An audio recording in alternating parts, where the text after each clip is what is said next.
Saya tunjukkan ke video di luar. Nggak megang apa-apa loh. Nggak ngegas kaki di atas ya. Oke, kita rubah ke mode sport. Ya, sudah mode sport. Kita lihat akselerasinya. Let's go. Seperti dijambak. Dan udah 100. Cepet banget. 0 sampai 100 mampu ditaskan dalam waktu 5,2 detik saja. Check it out.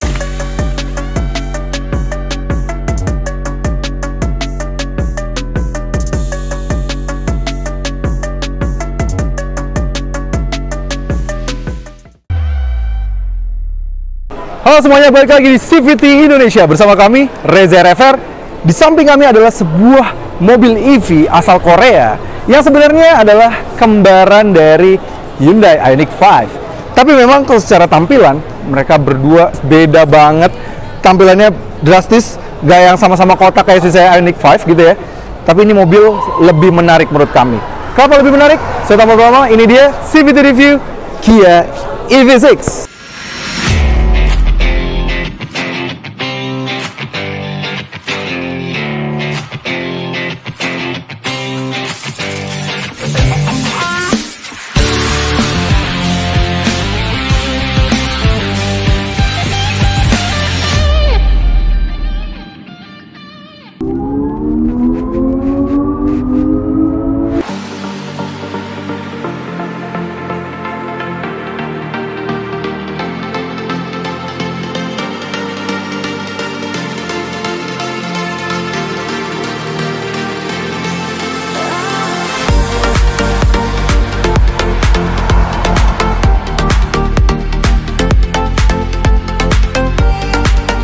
Yes, Kia EV6 ini sama Ioniq 5 dibangun dalam platform yang sama, namanya EGMP, Electric Global Modular Platform.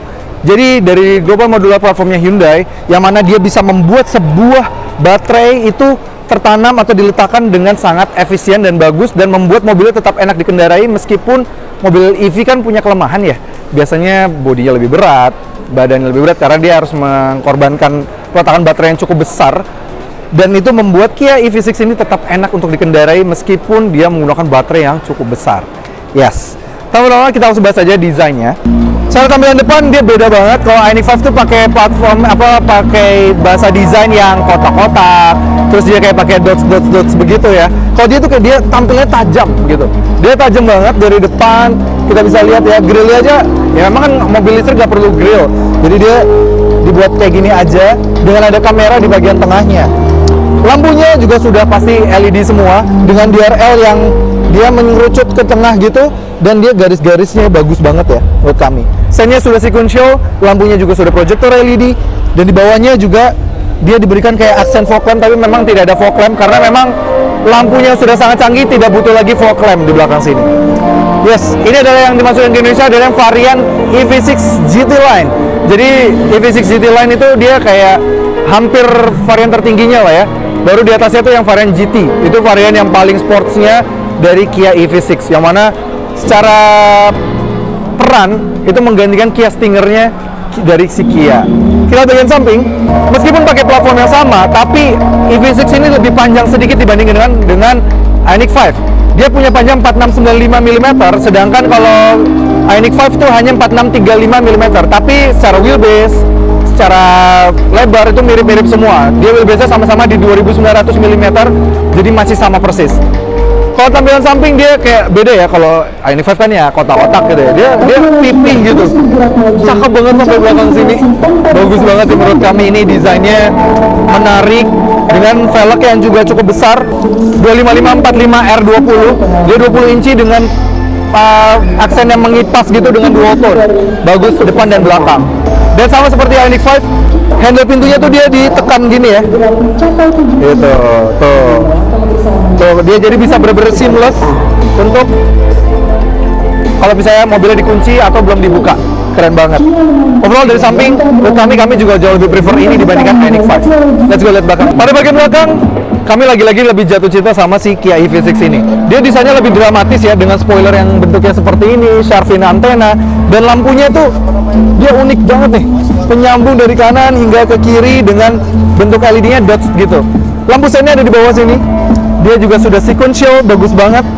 Dia kalau dari belakang kalau bisa diperhatikan mirip banget dengan Aston Martin DBX.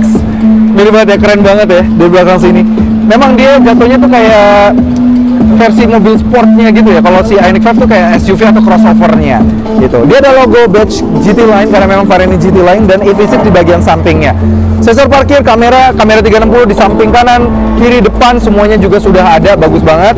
Dan di belakang sini juga sudah dilengkapi dengan Smart Power Tailgate, yang mana sudah ada power tailgate, dan kalau kita berhenti di belakangnya juga dia sudah otomatis terbuka dengan sendirinya gitu. Tapi berkat desainnya memang agak sloping seperti ini, bagasi memang sedikit terpotong dibandingkan dengan Ioniq 5. Di saat Ioniq 5 itu bagasinya 527, dia hanya 520 liter saja. Yang nggak banyak sih, terpotongnya itu hanya 7 liter saja, jadi tetap praktikal. Lipat baris duanya, jadi maksimum bisa mendapatkan hingga 1300 liter. Masih sangat praktikal meskipun dia memiliki kapasitas baterai yang sangat besar. Dan bagian interiornya. Pada bagian interior, lagi-lagi mobil ini menarik banget ya, karena memang cara desain, jok-joknya yang diberikan juga beda patternnya. Dia kalau yang di belakang sini dia kayak agak ala-ala suede gitu, bukan fabric, dengan dicampurkan dengan kulit biasa. Bagus. Dia juga sudah bisa direbahkan. Jadi kalau mau tegak, satu step seperti ini, tegak. Tapi mau direbah, bisa. Dan ini menurut kami rebah banget sih. Wah. Di belakang juga sudah ditempatkan sebuah armrest. Dan armrestnya cukup cerdas, mau cup holder bisa, mau penyimpanan ruangan juga bisa di bawahnya, gitu. Cerdas banget. Armrestnya juga sudah dibalut kulit, gitu. Kalau kalian melihat, ini kok nggak ada colokan apa 12 soket atau apapun, jangan takut. Di bawah sini sudah ada colokan rumah, mengecas untuk 250 volt, jadi gede banget, bisa colokan kami. Kalian misalnya mau kalau mau nonton atau main PS gitu ya, nonton TV gitu, bisa di belakang sini. Keren banget di sini, bawah. Nice. Di sini samping-samping sini juga tetap ada colokan USB-C. Jadi kalau kalian mau nyolokin charger kalian, itu juga bisa di sini. Tapi ada yang kami sedikit sayangkan dibandingkan dengan Ioniq 5 di belakang sini. Kami merasa kakinya sedikit lebih jongkok naik ke atas gini. Padahal dia berada dari platform yang sama ya. Ini sedikit lebih jongkok, lebih naik. Jadi kalau mau nyaman kita lurusin. Tapi begitu dilurusin, kaki kami lebih tertahan dibandingkan dengan Ioniq 5. Sepertinya joknya sedikit lebih besar, di sini ada pengaturan lagi di sini. Jadi kakinya tuh gak bener-bener bisa masuk ke dalam joknya di bagian depan gitu. Sayang banget. Padahal kalau dimajuin kayak gini baru kami bisa benar-benar tertopang dengan sangat baik di baris kedua sini gitu. Tapi overall di belakang sini lampu-lampu LED, AC yang sudah ada di bagian pilar bisa mendinginkan dengan sangat baik. Ambient light juga di sini, dan sound system premiumnya dari Meridian. Jadi ala-ala dari Range Rover ya, keren banget gitu. Dan ada yang mirip lagi dari Range Rover di bagian depan. Yuk kita lihat apa itu. Pada bagian depan nih yang bikin mirip sama Range Rover adalah tuas transmisinya. Nah, tuas transmisinya tuh dia diputar gitu ya. Tapi memang nggak timbul sih, nggak muncul kalau dinyalain, dia sudah ada. Jadi berbeda dengan Ioniq 5 yang ada di tuas bagian sini kayak Mercedes-Benz, dia di sini kayak Range Rover gitu. Dia bagus banget ya, layar multimedianya 10,25 inch, besar kanan dan kiri, menyambung. Dan kalau misalnya kita coba nyalain ya, ini lengkap banget fitur-fiturnya. Kita bisa memantau range dari mobil ini. Fitur-fitur juga udah lengkap banget. Kalian bisa ada quiet mode, terus juga Apple CarPlay, Android Auto secara wireless juga sudah ada. Wireless charging juga ada. Kamera 360, parking assist, remote parking assist juga sudah ada. Keren banget. Dan dua cup holder di tengah sini, dan ruang penyimpanan cukup besar di depan sini. Dan karena dia mobil listrik, tuas transmisi itu dia sebenarnya hanya elektrik ya. Jadi dia nggak perlu ada kayak panel untuk transmisi di sini. Tapi memang tidak bisa seperti si Ioniq 5 yang bagian konsol tengahnya ini bisa digeser gitu, nggak bisa. Ini dibuat melayang aja, tapi nggak apa-apa. Feel-nya tetap terasa spacious, dan secara soket-soket juga banyak. Dia ada USB-A di sini, USB-C di sini, terus juga ada sebuah USB-C lagi di sini, dan ada 12 volt soket di bagian tengahnya sini, gitu. Untuk pengaturan AC dia tetap ada tombol untuk tuasnya, muter-muternya juga ada, tapi tombol yang bagian tengahnya untuk diatur segala macamnya itu masih capacitive touch, gitu. Bagus ya, preferensi. Secara estetika memang bagus banget dibuat seperti ini. Setirnya dibuat kayak two spoke aja, dia di bawahnya nggak ada, kosong. Dan tombol-tombol di setirnya di kiri untuk cruise control dan pengaturan MID di bagian speedometer, dan juga bagian kanan untuk pengaturan head unitnya, gitu. Jangan terkecoh, sennya ada di sebelah kiri. layaknya mobil Eropa, karena feelnya mobil Eropa banget ini ya. Kanan untuk wiper gitu. Dan bahkan kita juga dari speedometernya juga bisa memantau seberapa besar kita memberikan input terhadap bannya, karena memang mobil ini sudah all wheel drive gitu. Bagus banget, jadi lengkap. Dan di kanan sini untuk pengaturan power back door, electronic parking brake, dan juga pembukaan soket dari untuk mengecas gitu ya, juga dari sebelah kanan sini. Pengaturan kursi sudah elektrik, bagus, dan sudah ada lumbar supportnya, keren. Wah, dan dia juga sudah ada 2 memory seat ya, bagus banget.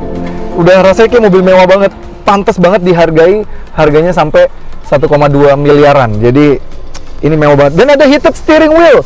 Ini bahkan setirnya bisa diangetin ya. Kalau kalian setir yang rasa dingin gitu, harusnya kalian di jalanan puncak gitu kedinginan, pengen tangan kalian anget, pegang aja setirnya. Dan sudah ada ventilated seats untuk yang depan kiri dan juga depan kanan ini. Jadi mau cooling atau heating juga sudah bisa gitu. Nice banget, pokoknya memang fitur-fitur di sini tuh lengkap banget.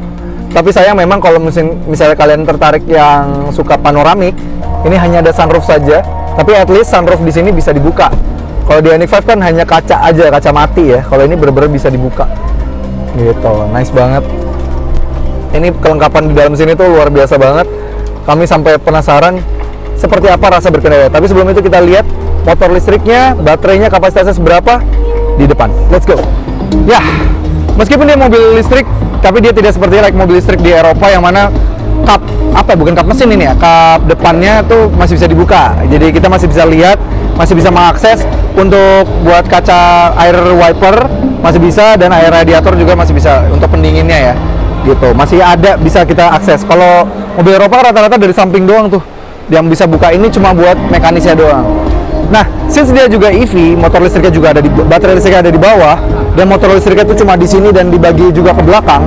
Jadi tengah sini masih ada space. Jadi ini bukan bukan engine cover ya. Ini bisa dibuka loh. Nah, jadi mau nyimpen kanebo, mau nyimpen storage kecil-kecil gitu masih bisa di sini. Tapi emang nggak gede sih, masih bisa dibuka gitu di bagian sini. Kita naruh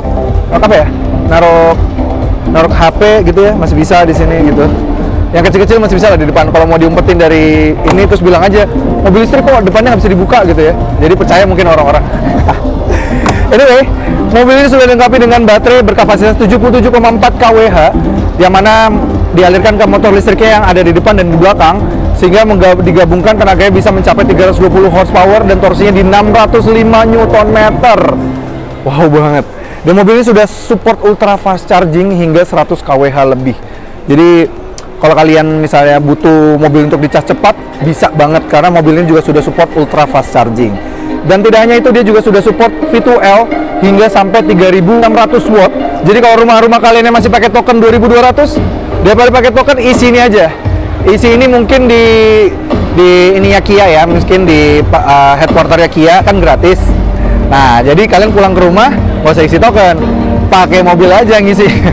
Daya di rumah kalian disupport sama itu. Jadi kalau rumahnya masih pakai token yang 2200, 1400, tersupport banget sama V2L dari mobil ini gitu. Oke, enough talking. Kami penasaran banget sama rasa berkendaranya dan fitur-fitur canggih yang dimiliki oleh mobil ini.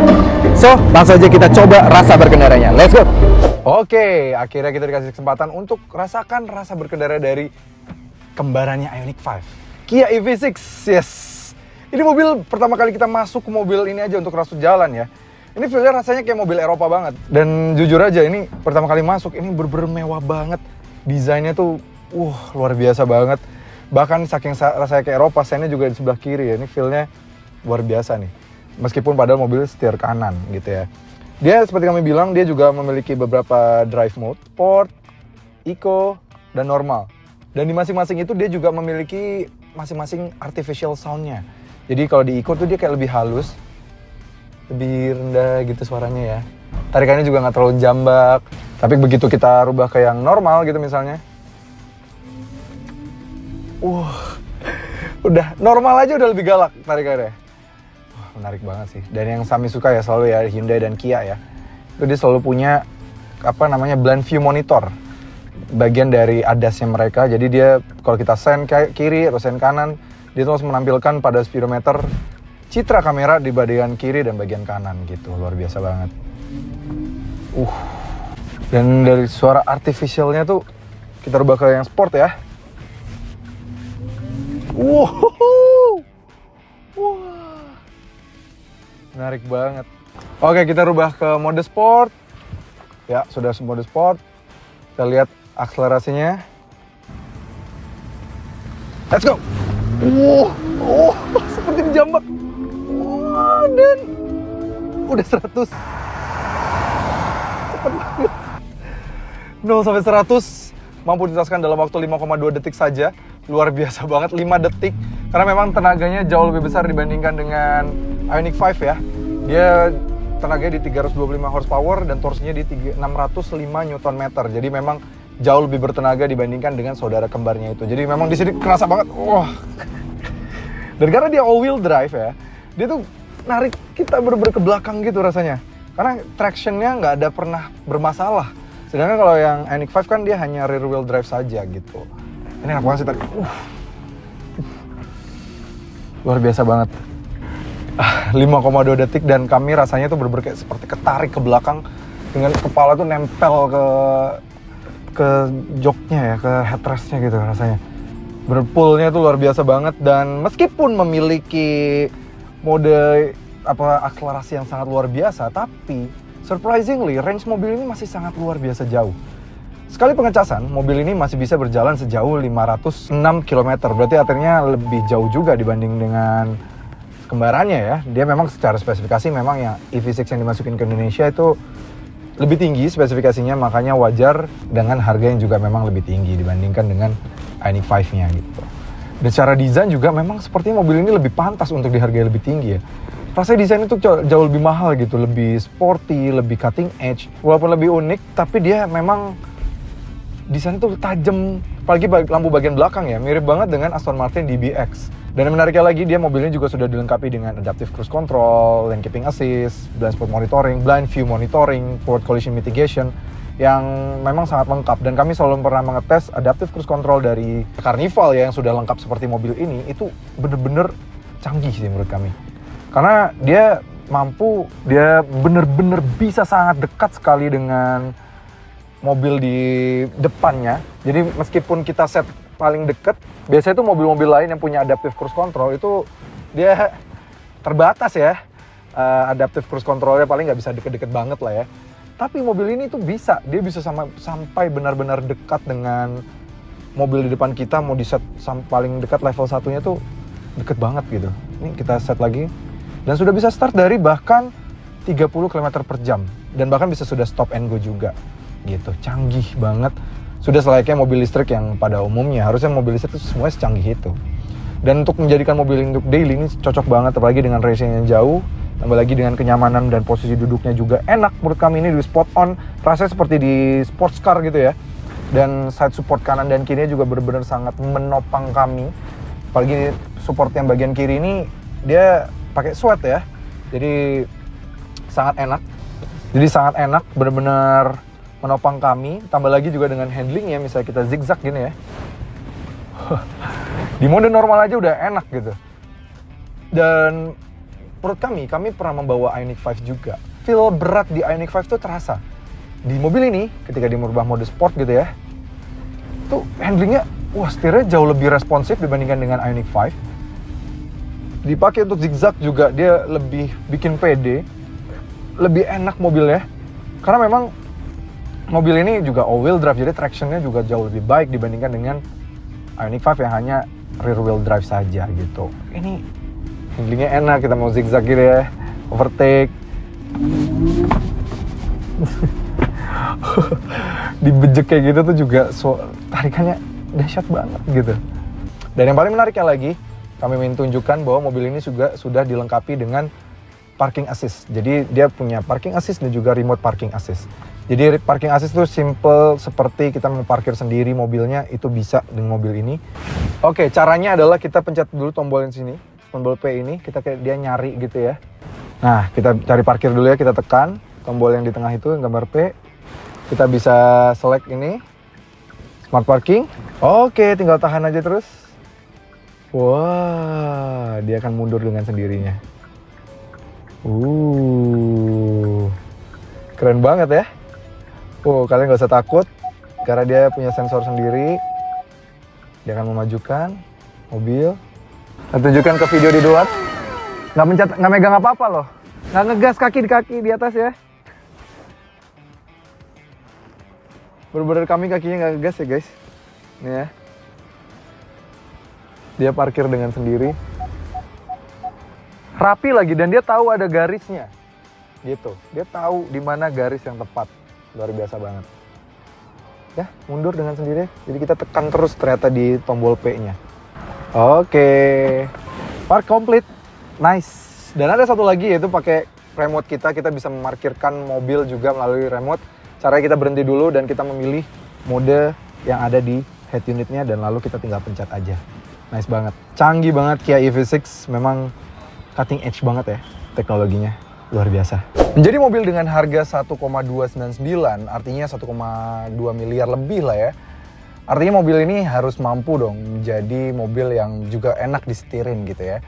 Ya pastinya akan ada bos-bos Korea mungkin atau yang suka drama Korea tapi udah bos-bos pengen merasakan duduk di sebuah mobil listrik canggih dari Korea ya kan. Nah, gimana rasa duduk belakang sini? Jujur first impression kami mirip dengan yang kami udah bahas juga tadi, mobil EV6 sebelum berjalan. Karena memang dia ada baterai di bawahnya ya. Kaki posisi duduknya ini agak sedikit jongkok. Jadi kalau kita lurusin baru dia bisa menopang paha kami gitu. Supportnya sih sebenarnya bagus. Tapi kalau duduk normal dia agak sedikit jongkok nih kaki kami. Gitu. Tapi overall suspensinya menurut kami ini bagus, enak banget. Bandingannya tuh ini agak ya speed bump sedikit gitu. Nggak ada masalah di belakang sini. Padahal ini juga di mode Eco jadi memang nggak ada perbedaan sama sekali suspensi. Tambah lagi belakang sini tetap dilengkapi dengan sebuah armrest yang cukup besar. Ini rasanya feels mewah banget dan AC-nya di kanan kiri sini lagi rasanya kayak mobil Eropa banget ya AC-nya. Dan bagusnya lagi kalau kita misalnya perjalanan jauh, dia tetap diberikan sebuah tempat pengecasan yang di bawah sini gitu ya. Dia salah satu fitur V2L-nya seperti di Ioniq 5 yang mana bisa mengecas pakai charger rumah segala macam, enak gitu. Coba tarik dikit Ner. Wah, tapi jangan sampai suruh driver kalian untuk tiba-tiba narik mobil ini ya. Rasanya di belakang sangat tidak nyaman karena tarikannya sangat luar biasa. Jadi baik di depan, baik di belakang sama-sama menjambak sekali ya. Rasanya kayak dijambak sama Dirjen Pajak. Maksudnya dijambak sama Kementerian Keuangan untuk suruh bayar pajak gitu. Yes, bisa simpulkan setelah merasakan rasa berkendara dari Kia EV6 ini, memang nih mobil ini memiliki performa yang jauh lebih baik dibandingkan dengan Ioniq 5, memiliki range juga lebih tinggi, jadi secara spesifikasi memang di atasnya Ioniq 5. Meskipun memang sebasis, tapi memang varian yang masuk ke Indonesia, EV6 itu dimasukkan varian yang memang lebih tinggi. Bahkan GT Line ya, jatuhnya kayak mungkin Ioniq 5 N-Line kalau ada gitu. Jadi memang ini varian yang lebih tinggi, jadi wajar harganya juga dihargai lebih mahal dibandingkan dengan Ioniq 5. Dihargai di 1,299 menurut kami worth it loh. Dibandingkan dengan misalnya ambil aja yang varian Eropa gitu ya, dengan range 502 km atau 506 km ini lumayan jauh sih. Dan tadi kami merasakan performa dari mobil yang sangat luar biasa, enak banget. Kalau kalian lebih senang bersenang-senang pakai mobil listrik, memiliki karakter yang berbeda, EV6 punya hal yang berbeda dibandingkan dengan Ioniq 5 yang dijual di Indonesia. Tapi bagi para CVTs yang tertarik untuk mendapatkan mobil yang lebih sporty, dengan harga yang jauh lebih terjangkau dan lebih value for money, banyak banget pilihannya di mybcaf.usecar.